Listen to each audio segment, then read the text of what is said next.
Ya, Rakan Kinto. Sebelumnya pernah apa tidak kalian itu mendengarkan atau membaca makna identitas atau politik identitas?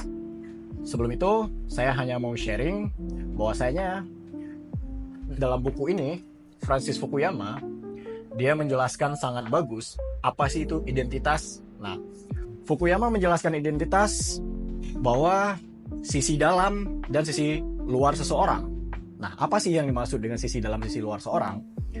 Sisi dalam adalah itu identitas kita yang bisa disebut dengan martabat. Sisi luar seseorang itu adalah pengakuan orang lain terhadap martabat kita. Pada tahun 2010, seorang pedagang kaki lima itu ditampar oleh seorang polisi wanita. Nama pedagang tersebut adalah Muhammad Bouazi. Barang dagangannya yang tidak berizin. Kemudian hal ini mendorong Bouazi itu membakar diri dan berteriak, "Bagaimanakah Anda mengharapkan saya mencari nafkah?"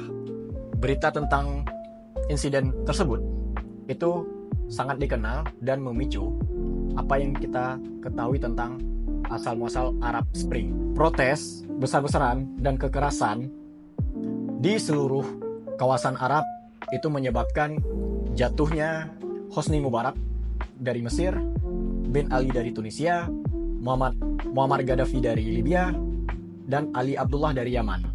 Gagasan utamanya di dalam buku ini yang ditulis oleh Francis Fukuyama adalah negara itu tidak memperlakukan warga negaranya sebagai manusia, seperti memberikan rasa hormat, kemudian membenarkan atas penghidupannya yang layak.